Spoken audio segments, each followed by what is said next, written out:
Good afternoon student. आज के lecture में हम ट्रिग्नोमेट्री आइडेंटिटी पर डिस्कशन करेंगे।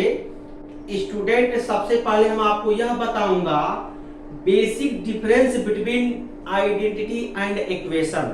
इक्वेशन और आइडेंटिटी में बेसिक डिफरेंस क्या है। स्टूडेंट, आइडेंटिटी में भी वेरिएबल होता है और इक्वेशन में भी वेरिएबल होता है। सबसे पहले हम आइडेंटिटी लिखेंगे और इक्वेशन लिखेंगे, अलजेब्रिक आइडेंटिटी और इक्वेशन। उसके बाद दोनों में डिफरेंस बताएंगे। ठीक है, देखो स्टूडेंट अच्छे से, यहां पर मैं एक आइडेंटिटी अगर लिखता हूं तो a plus b whole square equal to a square plus 2ab plus b square. ठीक है स्टूडेंट, यह अलजेब्रिक आइडेंटिटी है। यह अलजेब्रिक आइडेंटिटी ए बी के फॉर एवरी वैल्यू के लिए सेटिस्फाई करेगा। This identity satisfy for all value of a and b।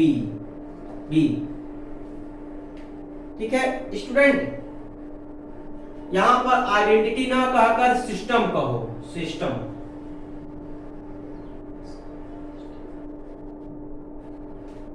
this system satisfy for all value of a and b is called algebraic identity।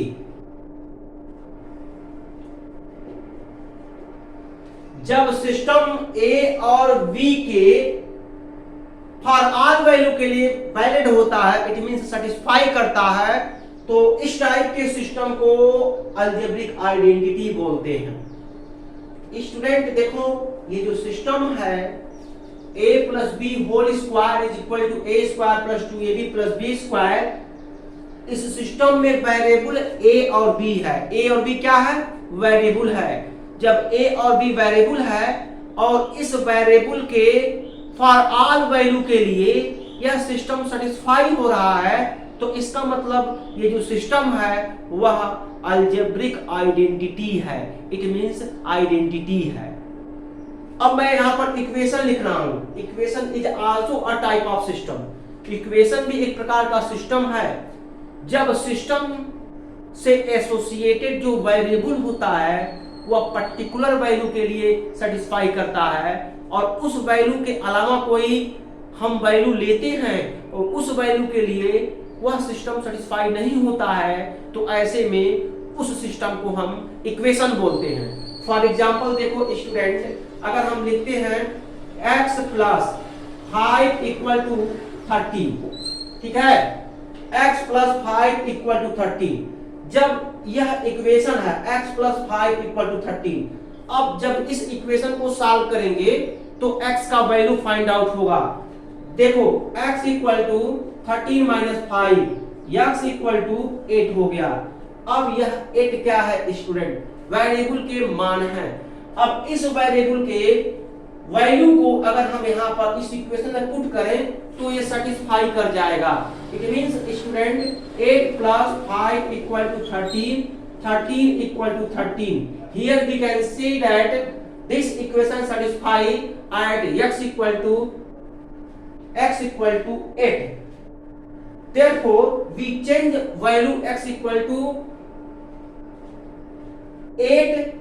The equation does not satisfy। मतलब student x equal to 8 के अलावा कोई value ले लेते हैं तो इस equation में पुट करते हैं, वह सेटिस्फाई नहीं होता है। ठीक है, जैसे for example x equal to 9 ले लिए। मैं यहां पर कहा ना, here we can change the value x equal to 8। We put equation, this equation does not satisfy. यही सेंटेंस बोला हूं ना, मतलब change the value x equal to 8, मतलब x इक्वल टू 8 को चेंज कर दें। x इक्वल टू 8 के अलावा कोई वैल्यू ले ले और वह वैल्यू इस इक्वेशन में पुट करें तो कंफर्म है स्टूडेंट वह इक्वेशन सेटिस्फाई नहीं करेगा। तो आप देख सकते हो x इक्वल टू 9 इस इक्वेशन में पुट करो तो 9 प्लस 5 इक्वल टू 13, तो यहाँ तो देखो 14 हो गया और ये 13, क्या 14 और 13 के इक्वल होगा? कदापि नहीं, यानी 14 डज नॉट इक्वल टू 13। ठीक है, तो इसका मतलब ये हुआ कि x इक्वल टू 9 इक्वेशन में जब पुट कर रहे हैं तो इक्वेशन सेटिस्फाई नहीं हुआ। तो क्या रिजल्ट निकल करके आया? रिजल्ट यही निकल करके आया, equation is a type of system. Equation is a type of system which associated variable is satisfy equation at particular value। at particular value के लिए वेरिएबल जो है इक्वेशन को सेटिस्फाई करता है। ठीक है, तो हम ये कह सकते हैं कि equation is a type of system, equation is a type of system which satisfy particular value। ऐसे बोल सकते हैं student, equation is a type of system which satisfy particular value. ठीक है, ऐसे भी ये भी कह सकते हैं, algebraic identity is also type of system which satisfy in general value, which satisfy in general value. जब जनरल वैल्यू के लिए सेटिस्फाई होता है तो उसको हम अलजेब्रिक आइडेंटिटी बोलते हैं। ठीक है ना, ये बात है। तो कंक्लूजन यह निकल करके आया कि algebraic identity is a type of system which satisfy for every value of variable. Variable के एवरी वैल्यू के लिए सेटिस्फाई होता है। और इक्वेशन में क्या होता है? Equation is a type of system which satisfy particular value. ठीक है, यही डिफरेंस होता है दोनों में। अब यहां पर देख सकते हो आप, a प्लस बी का जब होल स्क्वायर यहां लिखेंगे, a square plus 2ab plus b square, और ये लिखे हम, लिख लिए। अब a और b का कोई भी वैल्यू लेकर यहां पुट करो, a बराबर 1 ले लो, b बराबर 2 ले लो, a बराबर 10 ले लो, b बराबर 5 ले लो, a बराबर 6 लो, b बराबर 9 लो, कोई भी वैल्यू ले लो, कोई भी वैल्यू लेकर के इसमें पुट करो तो ये क्या हो जाएगा? ऑलरेडी सेटिस्फाई हो जाएगा। इट मींस कोई वैल्यू का मतलब स्टूडेंट ये है, a b belongs to integer. Integer में मतलब ए और बी दोनों इंटीजर होने चाहिए, और ए और बी दोनों इंटीजर होने चाहिए। तो ए और बी का कोई भी वैल्यू लो और इसमें पुट करो, वो सेटिस्फाई हो जाएगा। लेकिन वही सेंटेंस हम यहाँ पर नहीं कह सकते हैं। हम ऐसा यहाँ पर नहीं बोल सकते हैं कि x का कोई भी वैल्यू ले लो जो कि पूर्णांक हो, x का कोई भी वैल्यू ले लो जो कि पूर्णांक हो और वह इस इक्वेशन को सेटिस्फाई करे। यहां पर ये बात नहीं कह सकते हो। यहां पर अगर कहोगे तो गलत होगा, क्योंकि x का एक वैल्यू हम ऐसा खोज लिए जिसको हम इस इक्वेशन में पुट करेंगे, इक्वेशन सेटिस्फाई नहीं होगा। देखो for example x equal to 9, x equal to 9 हम सर्च कर लिए और x इक्वल टू 9 इस इक्वेशन में पुट करेंगे x के प्लेस पर, तो ये देखो सेटिस्फाई नहीं हो रहा है। ठीक है, तो इसका मतलब ये हुआ कि यह एक प्रकार का एक ऐसा सिस्टम है जो पर्टिकुलर वैल्यू के लिए सेटिस्फाई हो रहा है। जो सिस्टम पर्टिकुलर वैल्यू के लिए सेटिस्फाई होता है उस सिस्टम को इक्वेशन बोलते हैं, और जो सिस्टम फॉर एवरी वैल्यू के लिए सेटिस्फाई होता है उस सिस्टम को आइडेंटिटी बोलते हैं। ओके स्टूडेंट, यही बेसिक डिफरेंस है। ठीक है, तो अब बात करते हैं स्टूडेंट ट्रिग्नोमेट्रिक आइडेंटिटी। ये रहा आपका अलजेब्रिक आइडेंटिटी। अब ट्रिग्नोमेट्रिक आइडेंटिटी क्या होता है स्टूडेंट? आपको पता है ना कि जो ट्रिग्नोमेट्रिक फंक्शन होते हैं वो एंगल पर जो है ऑपरेट होते हैं। ठीक है, तो अगर कोई ट्रिग्नोमेट्रिक आइडेंटिटी है तो वो थीटा के फॉर एवरी वैल्यू के लिए सेटिस्फाई होता है। क्या होता है? Trigonometric identity is a type of system which satisfy for every value of theta is called trigonometric identity। Okay student, मतलब क्या बोले मैं, एक बार मैं और रिपीट कर रहा हूं।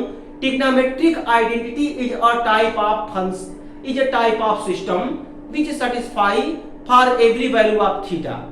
trigonometric identity is a type of system which satisfy for every value of theta। ठीक है ना student?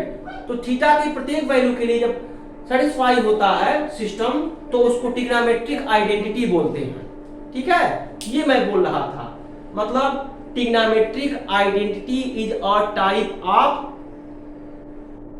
system which satisfy for every value of theta is called trigonometric identity. Okay student, ये होता है. तो देखो यहां पर मैं लिखता हूं,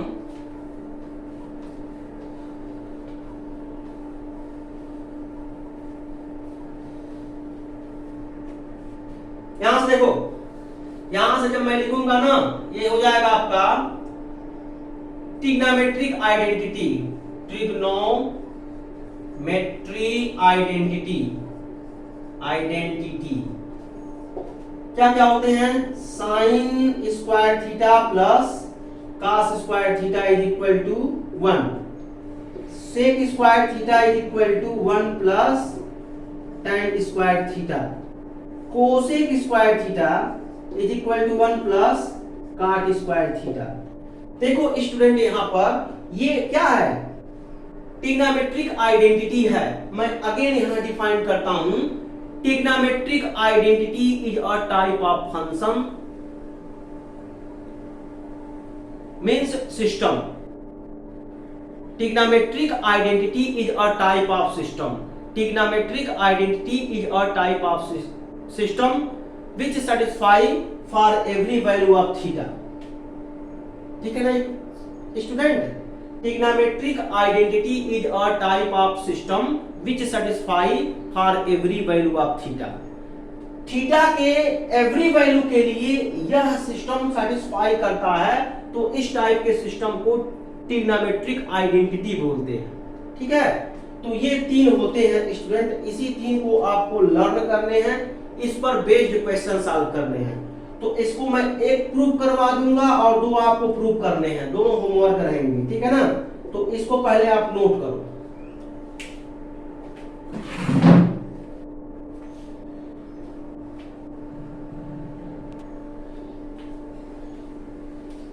तो देखो स्टूडेंट, इस आइडेंटिटी को हम प्रूव करते हैं.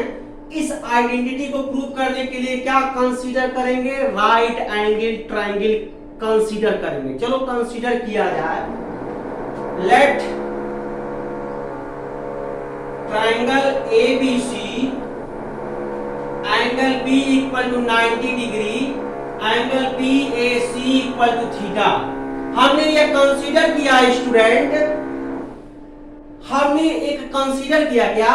Late triangle ABC angle B equal to 90 degree, angle BAC equal to theta. ये हम कंसीडर किए. ठीक है, यहां लिखा हूं मैं लेट. अब देखो, अब हम एक बनाएंगे एक ट्रायंगल ABC. ये एंगल देखो थीटा हो गया.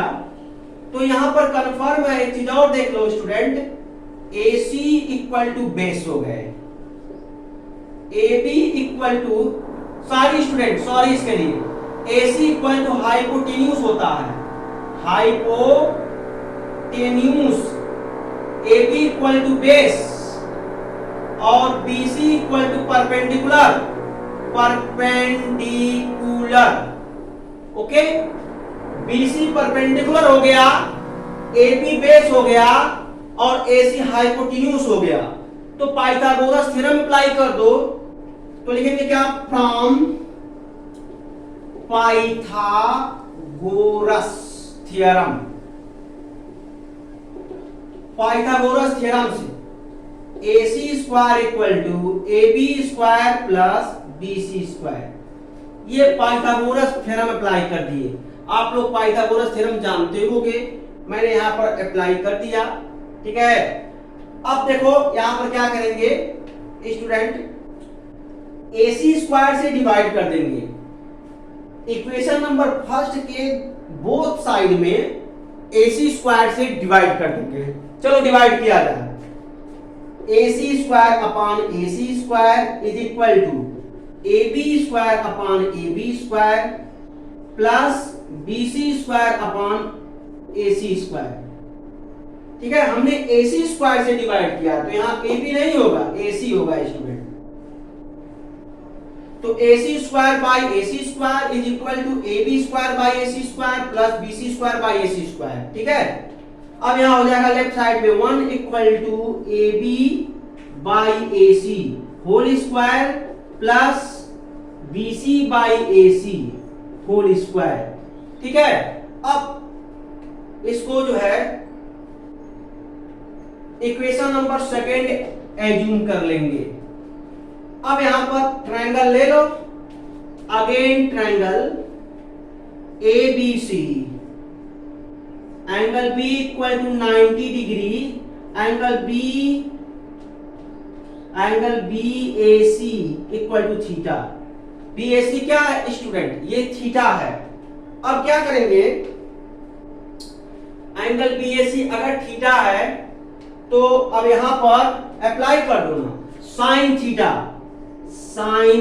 इज इक्वल टू, लाल भाई काका बोले थे ना स्टूडेंट, मैं शॉर्टकट ट्रिक बताया था ना लाल भाई काका, वहां से आप जो लर्न सेटिंग के तरीके हम बताए थे वहां पर आप क्या करो, वही जो है यूज कर लो लाल भाई काका, और वहां से साइन थीटा का वैल्यू बताओ क्या होगा, परपेंडिकुलर बटे हाइपोटेन्यूज होगा ना।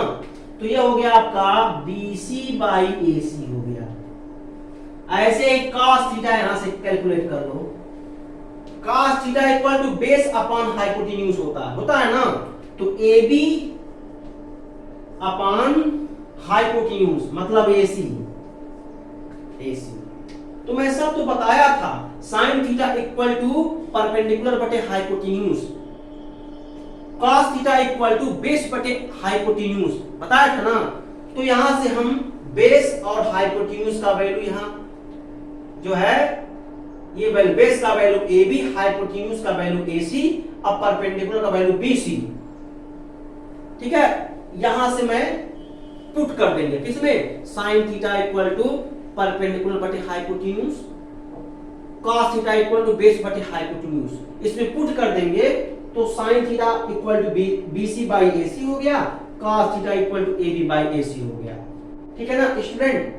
तो ये वैल्यू किसमें पुट कर देंगे, ये वैल्यू इसमें पुट कर देंगे। अच्छा पुट करेंगे, देखो क्या होता है, तो ओवरऑल ये हो जाएगा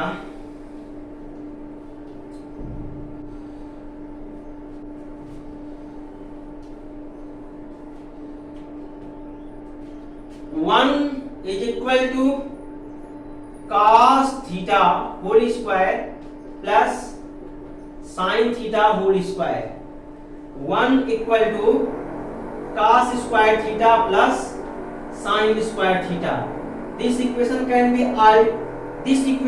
be also written as sin square theta plus cos square theta. 1 is equal to sin square theta plus cos square theta. Right hand side में कम्यूटेटिव लॉ अप्लाई कर सकते हो स्टूडेंट, क्योंकि ट्रिग्नोमेट्रिक फंक्शन भी commutative law satisfy करता है। तो इसलिए इस टर्म को मैं पहले लिख लिया, इस टर्म को यहां बाद में लिख सकते हैं स्टूडेंट। अब ये ओवरऑल हो जाएगा sine square theta plus cos square theta is equal to 1। ये देखो प्रूफ हो गया ना। ऐसे ही रिमेनिंग ट्रिग्नोमेट्रिक आइडेंटिटी को प्रूव करेंगे। 3 है ट्रिग्नोमेट्रिक आइडेंटिटी, तो उसमें मैं क्या किया हूं स्टूडेंट, एक प्रूव कर दिया हूं जस्ट अभी 2 आप लोग प्रूव करेंगे। होमवर्क है, जिसका सॉल्व होगा स्टूडेंट तुरंत मेरे पर्सनल नंबर पर वो सॉल्व करके सेंड कर देगा, मैं उसके सॉल्यूशन को देख लूंगा, कहीं प्रॉब्लम होगा तो मैं बताऊंगा आपको, ठीक है ना। Okay student, thank you. ये लेक्चर आज के लिए इतना ही। किसी भी स्टेप में अगर आपको डाउट हो रहा है तो तुरंत मेरे पर्सनल नंबर पर कांटेक्ट करो मुझसे और मैं आपका डाउट क्लियर कर दूंगा। Okay student, thank you.